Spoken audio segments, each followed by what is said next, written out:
आए हुए भक्तों को और साधना टीवी, ईश्वर टीवी पर यूट्यूब पर कथा का रसपान कर रहे सभी भक्तों को जय श्रीमन्नारायण, जय श्री कृष्णा, राधे राधे। स्वागत है आप सभी भक्तों का आज की मंगलमयी कथा। इस पावन कथा में हम सब जुड़ रहे हैं। कल हम लोगों ने कथा में सुना कि राम जी चित्रकूट में विराजे। चित्रकूट की पावन धरा, जहां राम जी आनंद से संतों के कहने पर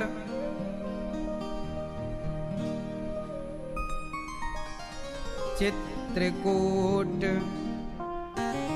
महिमा अमित कही महा मुनि गाई। आए नहाय सरित बर सिय समेत दो भाई।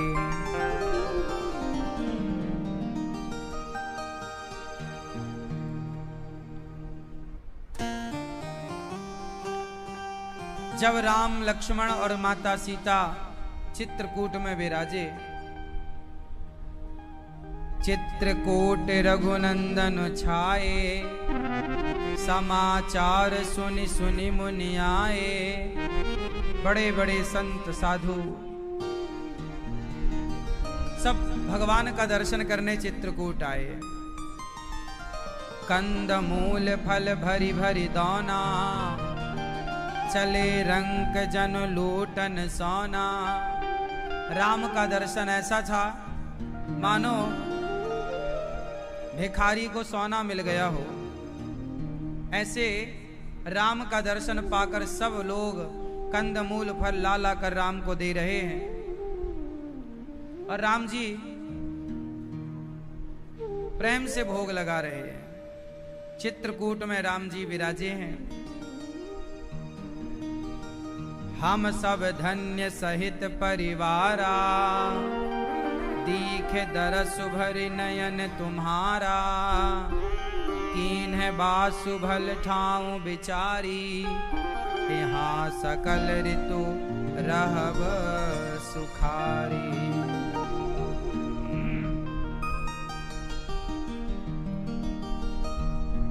जंगल में रहने वाले लोग कह रहे हैं कि राम जी, अच्छा जंगल में कोल भी लोग रहा करते थे। जब उन्हें पता चला कि चित्रकूट में प्रभु आए हैं तो वो अपने परिवार के साथ जा जाकर राम जी का दर्शन कर रहे हैं। दोनों में भर भर के जंगल के कंदमूल फल राम को दे रहे हैं। तभी एक बूढ़े से व्यक्ति ने राम के दर्शन का मन बनाया, जंगल के भील ने। तो उनके घर वालों ने कहा कि वो तो राम राजा के बेटे हैं, बड़े आदमी हैं, बड़े धनवान लोग हैं, हम गरीबों से मिलेंगे क्या?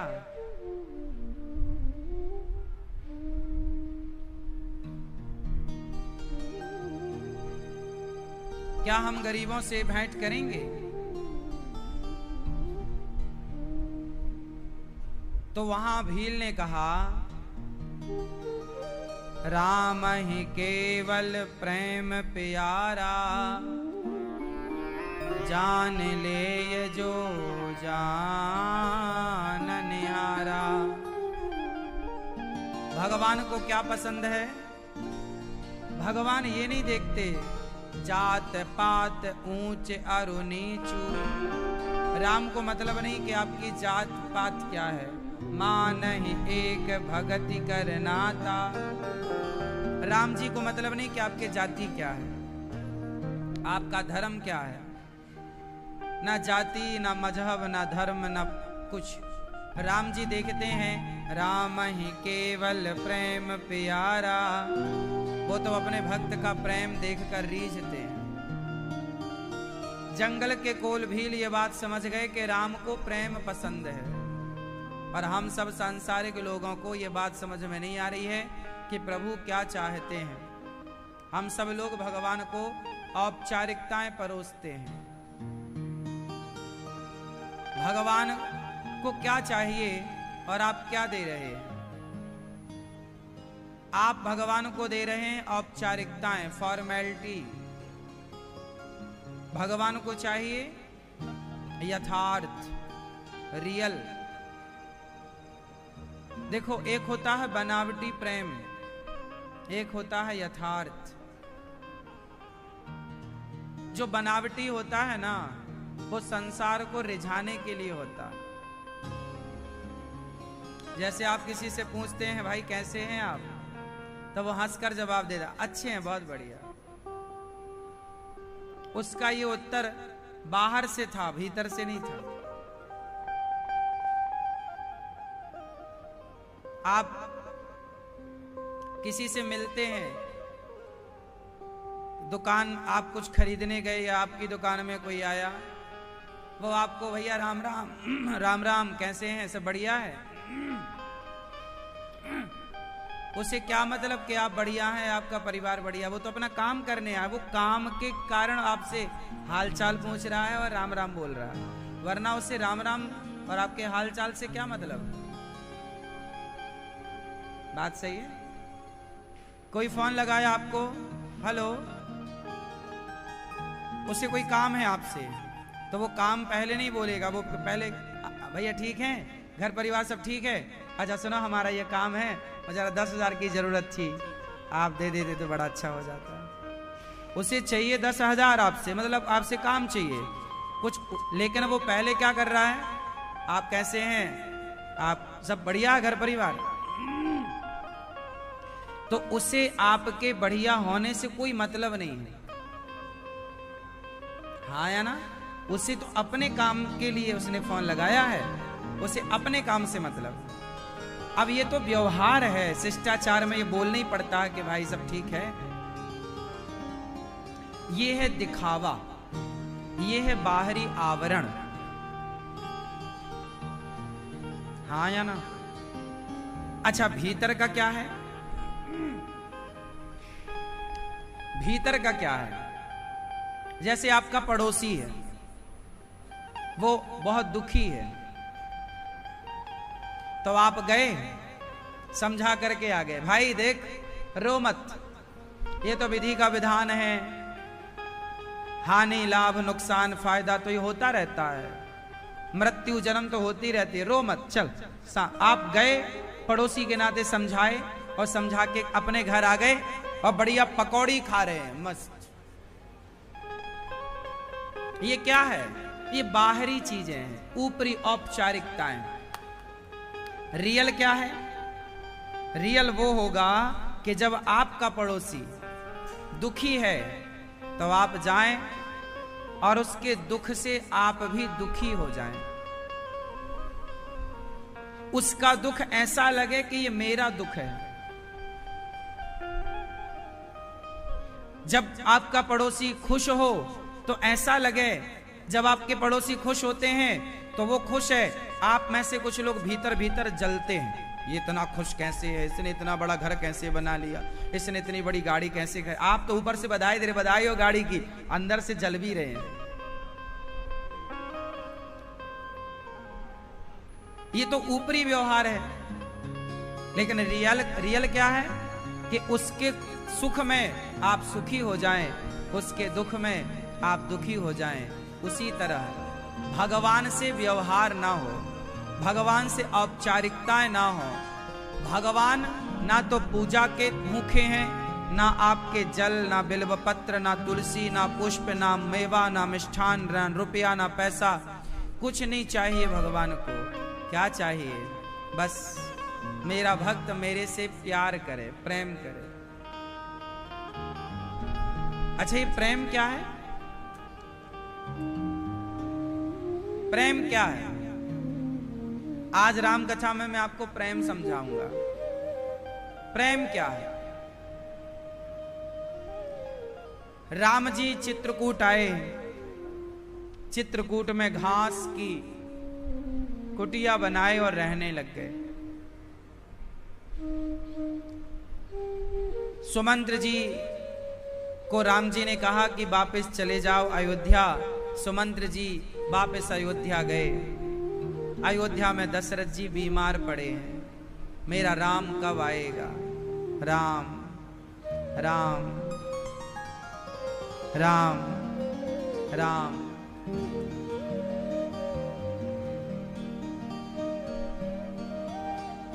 राम राम कह करके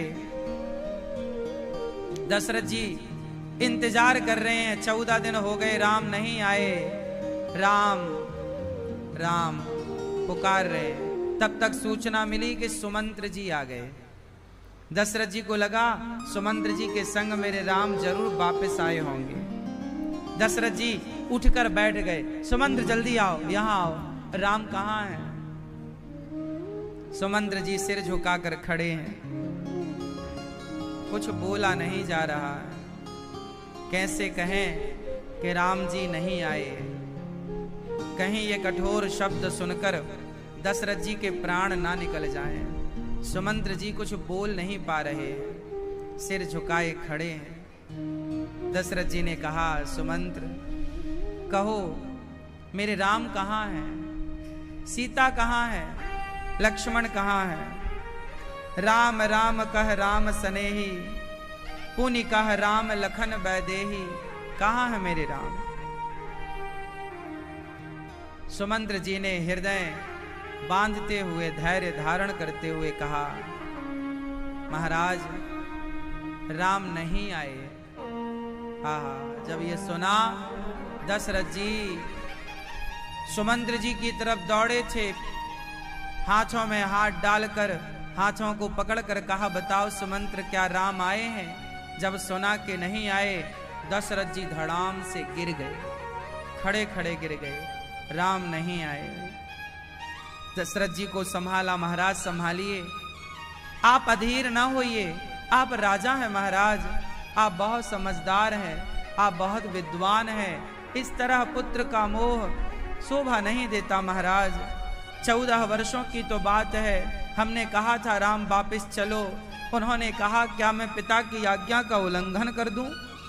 क्या मैं अपने रघुकुल रघुवंश में पिता की आज्ञा ना मानने का कलंक लगा दूं? उन्होंने ऐसा कहा महाराज, मैंने तो लाख बार कहा कि राम आप चलें, आप चलिए, आप चलिए, नहीं आए। अच्छा तो बताओ मेरे राम ने क्या कहा है, मेरे लिए क्या संदेशा दिया? राम ने कहा है, पिताजी आपका पुत्र हूं ना, आपकी आज्ञा पालन करना, आपकी आज्ञा का पालन करना मेरा धर्म है। यदि मैं आपकी आज्ञा का पालन नहीं करूंगा पिताजी, तो आने वाले युगों में कौन सा बेटा अपने पिता की आज्ञा का पालन करेगा? हे पिताजी, मुझे आपकी आज्ञा का पालन करके समाज के हर बच्चे को ये प्रेरणा देनी है कि आप भी अपने माँ बाप की आज्ञा का पालन करें। आप ही बताएं पिताजी, यदि ये राम अपने पिता की आज्ञा का पालन नहीं करेगा, ये राम यदि अपनी माता की आज्ञा का पालन नहीं करेगा, तो आने वाले युगों में कौन सा बेटा अपने माँ बाप की आज्ञा का पालन करेगा? राम की ये बात सुन के दशरथ जी रोने लगे। सुमंत्र, राम जैसा बेटा पाकर मैं धन्य हो गया। दुख इस बात का है कि मेरे कारण उस राम को कितना कष्ट उठाना पड़ा। अच्छा ये बताओ लक्ष्मण ने क्या कहा है? सुमंत्र जी कहते हैं, महाराज लखन कहे कछु बचन कठोरा। लक्ष्मण जी ने थोड़ा आपके लिए कठोर शब्दों का प्रयोग किया। क्या कहा है? लक्ष्मण जी ने कहा है, कह देना महाराज से कि तुम्हारी पत्नी तो केवल कैकेयी है, तुम्हारा बेटा तो सिर्फ भरत है, राम लक्ष्मण तुम्हारे बेटे नहीं हैं। जो तुमने उन बेटों को बिना दोष के वनवास दे दिया, तब लक्ष्मण जी को राम जी ने डांटा, लक्ष्मण क्या कह रहे हो, अपने पिता के लिए ऐसे वचनों का प्रयोग? तो क्या कहें, क्या गुनाह किया था आपने? आपके पिता ने वनवास दे दिया। हमें तो लगता है कि केवल भरत ही दशरथ जी का बेटा है, हम तो बेटे हैं ही नहीं उनके। हमारे साथ तो पिता वाला कर्तव्य उन्होंने निभाया ही नहीं। उन्होंने तो सारा प्यार, सारा प्रेम उस भरत पे उड़ेल दिया। क्या गुनाह था आपका? क्या अपराध था आपका जो आपको 14 साल का वनवास दे दिया? राम जी समझा रहे हैं, लक्ष्मण पिता का अधिकार होता है पुत्र पर। भैया लक्ष्मण, पिता का ऋण हम कभी नहीं चुका सकते। पिता को ऐसे कठोर वचन ना कहो लक्ष्मण। पिता भगवान होता है। पिता का अपमान भगवान का अपमान होता है लक्ष्मण। पिता ने हमें जन्म दिया है, पिता के कारण हम इस धरती पर आए हैं, इसलिए हम सब पिता के ऋणी हैं लक्ष्मण। अपने पिता के लिए इतने कठोर शब्द ना कहो लक्ष्मण। ऐसा राम जी ने समझाया। ऐसा सुमंत्र जी बता रहे हैं दशरथ जी को। दशरथ जी फिर अधीर हो गए। लक्ष्मण ठीक ही तो कहता है कि मेरा बेटा केवल भरत, मैं भी स्त्री के चक्कर में पड़कर अपना नाश कर बैठा। जरूरत से ज्यादा आसक्ति किसी को किसी से नहीं होनी चाहिए। दशरथ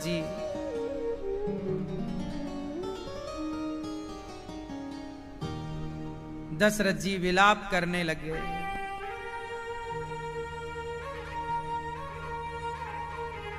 दशरथ जी ने कहा, हा रघुनंदन, हा रघुनंदन, प्राण प्रीते, तुम बिन जियत बहुत दिन बीते। देखो दशरथ जी का प्रेम कितना अधिक था कि दशरथ जी को जब ये पता लगा कि राम नहीं आए तो दशरथ जी बोले कि अब मैं राम आपके बिना कैसे रहूंगा। हा रघुनंदन, हा राम, बहुत दिन हो गए तुम्हारे बिना जीते, अब और जिया ना जाएगा। दशरथ जी तड़प गए, मूर्छित होकर गिर पड़े। सारी रानियां, कौशल्या मां, सुमित्रा मां आ गईं। राम दशरथ जी का सिर कौशल्या मां ने अपनी गोद में रखा। दशरथ जी विलाप कर रहे हैं, कौशल्या मुझे एक श्राप याद आ गया। मैंने एक पुत्र की हत्या की थी। मैंने एक निरपराध बालक को मार दिया था। कौशल्या मां ने कहा, महाराज किसे मारा था आपने? देवी, मैं एक बार जंगल गया शिकार खेलने, रास्ता भटक गया। सारे अपने लोग छूट गए। एक जंगल में दूर मैंने एक सरोवर देखा। मुझे लगा कि कोई मृग पानी पी रहा है, तो मैंने अपना शब्द भेदी बाण चलाया। मुझे लगा कोई मृग है, मैंने उस मृग के ऊपर बाण चलाया। पर जब मैं जाकर देखा तो वहां एक बालक जो पानी लेने आया था उस सरोवर में अपने माता पिता के लिए, वो श्रवण कुमार था और मैंने उस श्रवण कुमार की हत्या कर दी। श्रवण कुमार ने कहा, महाराज आपने मुझे किस अपराध से मारा? दशरथ जी बोले, हे ब्राह्मण देवता क्षमा कर दीजिए, आपका कोई अपराध नहीं था। मैंने तो किसी दुष्ट हिरण को देखा कि जो जंगल के जानवरों को परेशान करता है, वो दुष्ट हिरण शायद यहाँ पानी पी रहा था। मैंने उस दुष्ट हिरण को मारना चाहा, पर आप उसकी जगह यहाँ थे। आपकी मृत्यु, आपको ये बाण लगा। मुझे क्षमा कर दीजिए ब्राह्मण देवता। श्रवण कुमार ने कहा, महाराज मैंने तो आपको क्षमा कर दिया, पर मेरे पास में ही माता पिता, अंधे माता पिता हैं, जिन्हें मैं अपने कंधे पर बिठाकर चारों धाम की यात्रा कराता था।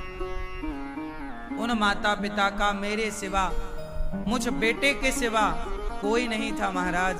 वो बड़े प्यास से तड़प रहे हैं। उन्होंने कहा कि बेटा श्रवण, जरा हमारे लिए पानी तो लेकर आओ। हम उन्हें पानी लेकर जा रहे थे। हम उनके लिए पानी लेने आए कि यह बाण मेरी छाती पे लगा। महाराज अब मैं जाने की स्थिति पर नहीं हूं। ये घड़ा ले लो। मेरी माता को, मेरे पिता को आप अपने हाथों से जल पिलाओ। वो अंधे हैं, वो देख नहीं सकते। ये श्रवण कुमार अपने माता पिता को कंधे पर बिठाकर चारों धाम की यात्रा करते और अपने माता पिता की सेवा करते। माता पिता की सेवा करके उन्होंने अपने आप को इतना बड़ा कर लिया कि युगों युगों बाद भी उस श्रवण कुमार का नाम दुनिया जानती है। कि एक बेटा ऐसा भी हुआ जिसने अपने अंधे माता पिता की ऐसी सेवा करी कि युगों युगों के लिए उनका नाम अमर हो गया। एक बात बताएं भक्तों, अच्छे लोग कभी मरते नहीं। अच्छे लोग कभी नहीं मरते, बुरे लोग मरते हैं। आप लोग ये सवाल करते हो कि महाराज जी अच्छे लोग जल्दी क्यों मर जाते हैं। ऐसा भी समाज में देखा गया कि जो अच्छे लोग होते हैं उनकी अकस्मात जल्दी मृत्यु हो जाती है। तो ये सवाल आप लोगों का हो सकता है कि अच्छे लोग जल्दी क्यों मर जाते हैं, अच्छे लोगों की मृत्यु क्यों हो जाती है। तो मैं आपको बताऊं, सवाल ही गलत है। अच्छे लोग कभी मरते ही नहीं। जब तक अच्छे लोग जीते हैं तो अपने शरीर से अच्छा काम करते हैं, समाज को प्रसन्नता देते हैं। और वो जब अच्छे लोग मर जाते हैं तो अपने द्वारा किए गए कार्य से समाज को सदा के लिए प्रेरणा देते रहते हैं। वो प्रेरणा देने के भाव से सदा जीवित रहते हैं। क्या मीराबाई को कहा जाए कि मर गई? क्या महाराणा प्रताप को कहा जाए कि मर गए? क्या झांसी की रानी को कहा जाए कि मर गई? ना, मर गई होती तो आज लोग क्यों जानते। तुलसीदास जी मर गए? ना, मर गए होते तो आज लोग क्यों जानते। सूरदास जी, रैदास जी, रसखान, कबीर। अच्छे लोग कभी नहीं मरते, याद रखिएगा। अच्छे लोग कभी नहीं मरते। मरता कौन है? बुरा, बुरे लोग मरते हैं।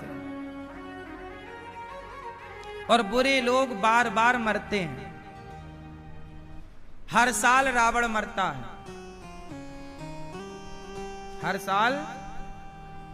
साल रावण जलाया जाता है, पुतला जलता है रावण का। बुरे लोग बार बार मरते हैं। अच्छे लोग, शबरी मर गई। क्या शबरी मर गई? बोलो, मरना किसे कहते हैं? देखो ना,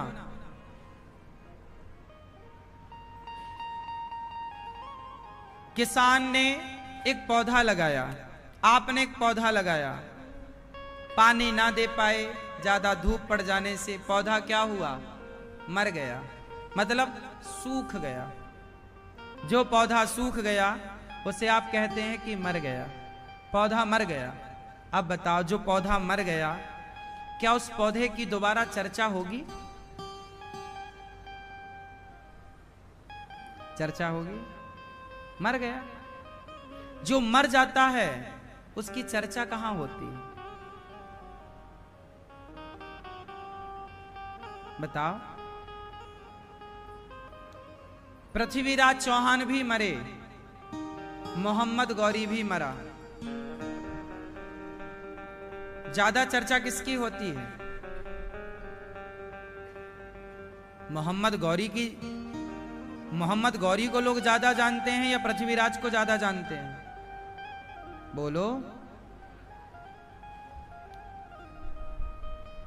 झांसी की रानी भी मरी और ना जाने कितने अंग्रेजों को उन्होंने मारा। तो जिनको उन्होंने मारा कौन जानता है?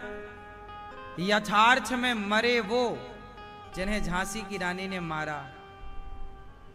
बुरे लोग मरते हैं साहब, जिनके मरने के बाद कोई पूछने वाला नहीं, कोई जानने वाला नहीं। जिन्हें कोई पूछने वाला ना हो, कोई जानने वाला ना हो, वो लोग मर जाते हैं। पर जिनके मरने पर भी लोग उनकी चर्चाएं करें, उनके जीवन से सीखें। स्वामी विवेकानंद जी क्या मर गए? आज तक ना जाने कितने लोगों को उन्होंने प्रेरणा दी। याद रखना मेरी मां, मरता वो है जो कुछ किए बिना मर जाता है, जो कुछ कर देता है समाज के कल्याण के लिए, जो कुछ अपना जीवन, अपनी सांसें, अपना समय समाज की सेवा में समर्पित कर देता है, भगवान में समर्पित कर देता है। वो मरते नहीं है साहब, वो मर कर भी सबके दिलों में जिंदा रहते हैं। अच्छे लोग कहाँ मरते हैं? अच्छे लोग जब उनका नाम लो तो आंखों में आंसू आ जाते हैं। कहाँ मरते हैं? ये तो कहने की बात है कि फलाने मर गए। हम ना मरी हैं संसारा। कबीरदास जी से किसी ने कहा कि आप मर जाओगे क्या? कबीर जी क्या आप मर जाओगे? कबीर जी हंसे, हम ना मरब, हम ना मरब, मरी है संसारा। हमें मिला जीवावन हारा। हमें तो जीवाने वाला ये मिल गया है भगवान। हम ना मरे, हम ना मरी हैं संसारा।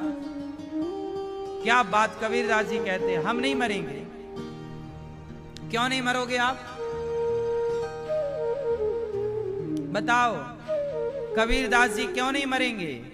क्योंकि कबीरदास जी ने समाज को जीने की एक ऐसी प्रेरणा दी है कि आज देखो सदियां बीत गईं, पर कबीरदास जी के गाए दोहे, उनके कही गई बातों पर लोग चलकर अपना बिगड़ा हुआ जीवन संवार लेते हैं। कैसे कह दें कि मर गए? मरा हुआ व्यक्ति क्या कर सकता है? कुछ नहीं। पर कबीरदास जी की वाणी कर रही है। तुलसीदास जी की वाणी आज भी समाज को प्रेरणा दे रही है। सूरदास जी की, विवेकानंद जी की वाणी आज भी समाज को प्रेरणा दे रही है। हमारे ऋषि मुनियों की वाणियां वेद पुराणों के द्वारा आज भी समाज को नई रास्ता, नई ऊर्जा से भर रही है। कैसे कह दें कि मर गए? मर गए होते तो आपके हृदय में परिवर्तन कैसे होता? इसलिए बुरे लोग मरते हैं मेरी मां, भले लोग तो इस संसार में आकर सदा सदा के लिए, युगों युगों के लिए अमर हो जाते हैं। श्रवण कुमार नहीं मरे। मर गए होते तो आज इस कलयुग में 2024 में उनको जिक्र, उनका नाम क्यों लिया जाता? उन्होंने अपने आप को माता पिता की सेवा करके अमर कर लिया। और मैं कभी नहीं मरूंगा। क्यों? क्योंकि मरेगा कौन?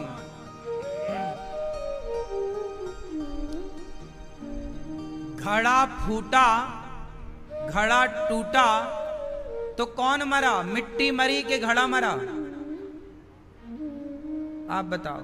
घड़ा टूटा तो कौन मरा? घड़ा मरा कि मिट्टी मरी? कौन मरा? हाँ? हाँ? घड़ा मरा, घड़ा मरा कि मिट्टी मरी? आप बताओ चश्मा वाले भैया, घड़ा मर गया, आप बताओ घड़ा मरा कि मिट्टी मरी? जोर से, क्या मरा? पीछे वाले क्या मरा?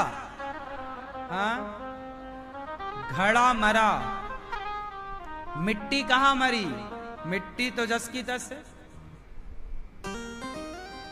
हाँ, मिट्टी से घड़ा बना, घड़ा टूटा तो घड़ा मर गया, मिट्टी थोड़ी मरी।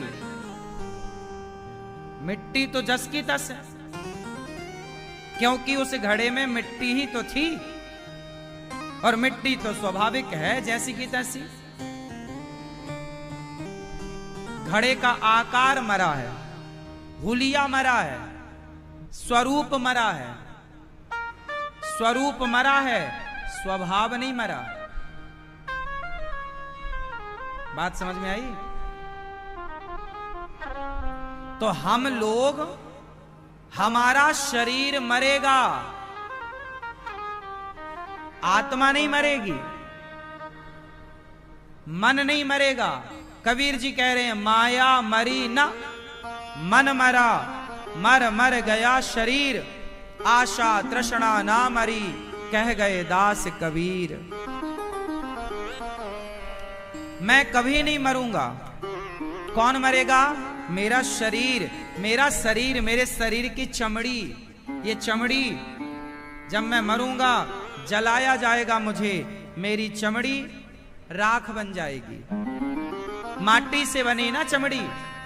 आपका शरीर 5 चीजों से मिलकर बनता है, पृथ्वी, जल, वायु, अग्नि, आकाश। जब आपको जलाया जाएगा तो आपका वायु तत्व वायु में मिलेगा, जल तत्व जल में, आकाश तत्व आकाश में, पृथ्वी तत्व पृथ्वी में, अग्नि तत्व अग्नि में। अब 5 चीजों से मिलकर बने। घड़ा टूटा, माटी थी, माटी माटी में मिल गई। शरीर 5 से बना, 5 में समा गया। हम मरे कहां? हम कौन हैं? आप कौन हैं भैया? आप कौन हैं? आप कौन हैं? आप रामलाल, श्यामलाल, ये आपका परिचय है। आधार कार्ड में आपका नाम लिखा होता है, मनोहर फला फला फला, घनश्याम, रघुनंदन, राघव, सीता, गीता, मालती, माया, ममता। ये आपका परिचय नहीं है, ये व्यवहार संसार के लिए परिचय। आधार कार्ड जगत में काम करता है। भाई साहब ये हमारा आधार कार्ड ले लो, ये हमारा अनिरुद्धाचार्य। अनिरुद्धाचार्य किसका नाम है?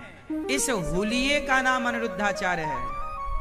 अभी मैं दाढ़ी मूछे नकली लगाऊं और आपके सामने आऊं और मैं बोलूं मैं अनिरुद्धाचार्य हूं, आप गए पागल हो क्या? अनिरुद्धाचार्य जी ऐसे थोड़ी दिखते हैं। अनिरुद्धाचार्य जी कैसे दिखते हैं आपको पता है? मैं अभी रूप बदल लूं, मूछे लगाऊं, दाढ़ी लगाऊं, हुलिया बदल लूं, फिर मैं कहूं मैं अनिरुद्धाचार्य हूं, आप मानोगे? अनिरुद्धाचार्य एक हुलिये का नाम है। आपकी ये जो बनावट है, लोगों ने इस बनावट को कहना। आपका क्या नाम है? क्या नाम है? चश्मा वाली भैया, रितीश। अब जैसे ये रितीश है, ये रितीश किनका नाम है? इनके इस हुलिये का। ये भी अपने हुलिया को बदल कर अपनी माँ के पास जाए तो माँ भी मना कर देगी मेरा बेटा नहीं है। हाँ या ना? आप अपना हुलिया बदल कर अपनी पत्नी के पास जाना मना कर देगी मेरा पति नहीं है। तो आपका नाम जो है वो केवल हुलिये की पहचान है बस, इससे ज्यादा नाम का कोई अर्थ नहीं है तो आप मुझे बताओ। क्यों जी मैया, सही हो? सही है? ये नाम किसका है?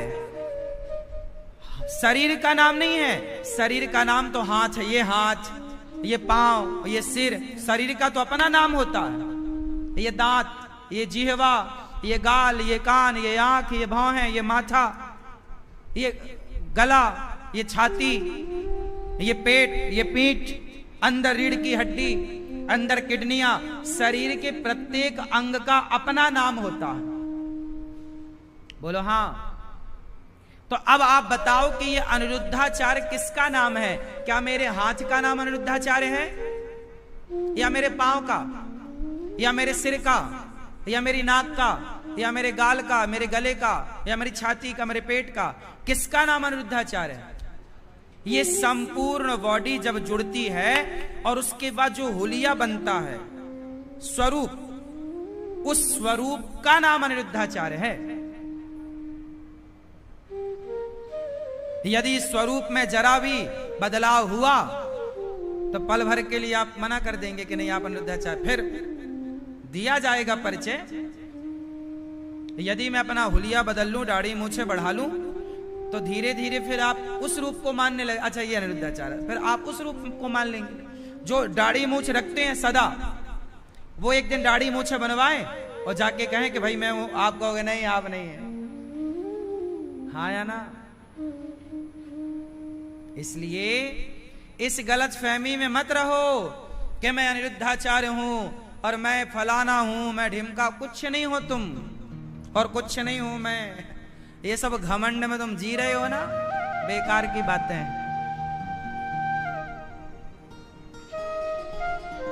कौन हो आप? आपका परिचय?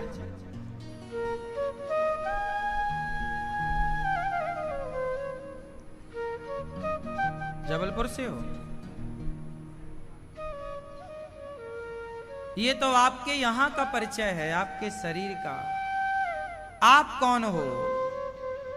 मैं शरीर नहीं हूं, मेरा शरीर जलेगा। मैं कौन हूं? आत्मा। मैं कौन हूं? ईश्वर का अंश। मैं घड़ा नहीं हूं, मैं मिट्टी हूं। अच्छा बताओ, घड़ा सत्य है कि माटी सत्य है? घड़ा है या नहीं है, पर माटी तो है। जब घड़ा नहीं था तो भी माटी थी, घड़ा है तो भी माटी है, घड़ा नहीं होगा तो भी माटी होगी। उसी तरह जब ये शरीर नहीं था तब भी मेरी आत्मा थी। कहां थी? ईश्वर के पास। जब मैं हूं तो भी मेरे अंदर आत्मा है, और जब ये शरीर हाड़ मांस आप लोग चिता पे जलाओगे तब भी शेष मेरी आत्मा रह जाएगी। यदि आप उस आत्मा का नाम अनिरुद्धाचार्य रखना चाहते हैं तो सांसारिक व्यवहार के लिए रख लीजिए कि अनिरुद्धाचार्य जी की आत्मा है, ये मन है। यदि आप उस आत्मा का नाम रखना चाहते हैं अनिरुद्धाचार्य, तो आप संतुष्टि जैसे मिले वैसे रख लो, लेकिन आत्मा आत्मा ही रहेगी। आप कुछ भी कर लो। हाँ या ना?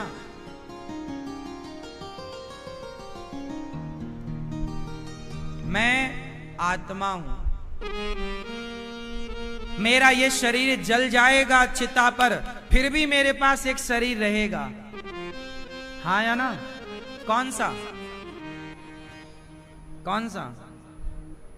वो शरीर जिस शरीर से आप लोग सपना देखते हो। आप सपना देखते हो? हाँ या ना? हाँ या ना? तो जब आप सोते हो तो आपका शरीर तो बिस्तर पे होता है, पर आप सपने में हरिद्वार चले जाते हो, सपने में वृंदावन आ जाते हो, सपने में किसी से मिलते हो। तो बताओ, वो सपने का जो शरीर आपको मिला वो किसका था? बोलो। आपने सपने में अपने आप को कहीं और देखा ना? मैं बिस्तर पे सो रहा हूं पर हूं कहीं और। कौन था वो जो घूम रहा था सपने में? कौन था? बोलो। वही है आप। आप कौन हैं? आप वही हैं जो स्वप्न का दृष्टा है, स्वप्न का दृष्टा कौन है? स्वप्न कौन देखता है? स्वप्न आप नहीं देखते, आप उस समय सो रहे होते हैं। आप स्वप्न नहीं देखते, आपका सूक्ष्म शरीर स्वप्न का दृष्टा है। हाँ या ना? जो गया वो कौन था? सूक्ष्म शरीर। तो जब आप मरोगे तो आपका शरीर ये जल जाएगा।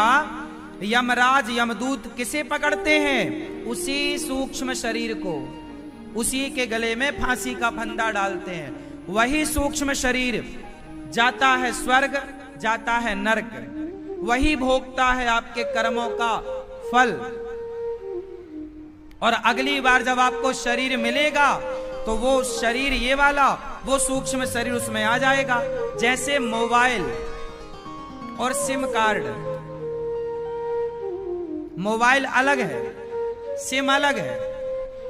आप कोई भी मोबाइल लेते हैं तो मोबाइल बदलते हो, सिम तो नहीं बदलते, नंबर तो नहीं बदलते। उसी तरह शरीर बदलता है, सूक्ष्म शरीर नहीं बदलता। सूक्ष्म शरीर वही है करोड़ों साल पुराना, आप वही हैं करोड़ों साल पुराने। आपका ये स्थूल शरीर बदला है, सूक्ष्म नहीं बदला। बात समझ में आ रही है? इसलिए तो आपको सनातन कहा जाता है। हम कैसे हैं? सनातनी। लोग क्या आप कौन हैं? हम सनातनी। सनातन मतलब अनादि काल से चले आने को सनातन कहते हैं। मैं सूक्ष्म शरीर हूं, ये शरीर मेरा बदल जाएगा। वासांसि जीर्णानि यथा विहाय, गीता में लिखा ना, भगवान ने कहा है अर्जुन को, जैसे हम पुराना कपड़ा छोड़कर नया वस्त्र धारण करते हैं, ऐसे शरीर को आत्मा छोड़ करके, पुराने शरीर को छोड़ के नया, तो कौन धारण करता है नया? वो सूक्ष्म शरीर। सूक्ष्म शरीर कितनी चीजों से मिलकर बनता है? बोलो, कौन कौन सा? सूक्ष्म शरीर कितनी चीजों से मिलकर बनता है? कौन कौन सी? हाँ ना, जलवायु का स्थूल शरीर है। ये शरीर मिलता है 5 चीजों से मिलकर बना। सूक्ष्म शरीर इन 5 चीजों से नहीं बना। जब आप सपना देखते हो तो वो सूक्ष्म शरीर जलवायु से थोड़ी बनता है। बात समझ में आ रही है कि नहीं? हमारा ये शरीर 5 चीजों से मिलकर बना है। सूक्ष्म शरीर अलग चीजों से मिलकर बना। वो काय से बनता है? सुनो, उसमें भी 4 चीजें होती हैं। 4 क्या? बोलो मन, बोलो मन। मन, मन, बुद्धि, चित्त, अहंकार, और 5वीं आत्मा। जब इस शरीर से आत्मा निकलती है तो आत्मा इस शरीर से निकलकर उस शरीर में प्रवेश कर जाती है। उस शरीर मतलब सूक्ष्म शरीर में। तो आत्मा सहित ये भी 5 लोग हैं। इन 5 को कहा जाता है सूक्ष्म शरीर। मन, बुद्धि, चित्त, अहंकार।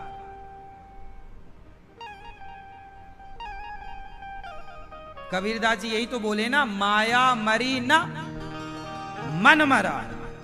मन नहीं मरता। और मन अंतःकरण चतुष्टय होता है। आपके भीतर 4 चीजें और हैं, मन, बुद्धि, चित्त, अहंकार। और 5वां आत्मा निकल के जिस दिन उसमें चली जाएगी सूक्ष्म शरीर में, तो ये शरीर डैमेज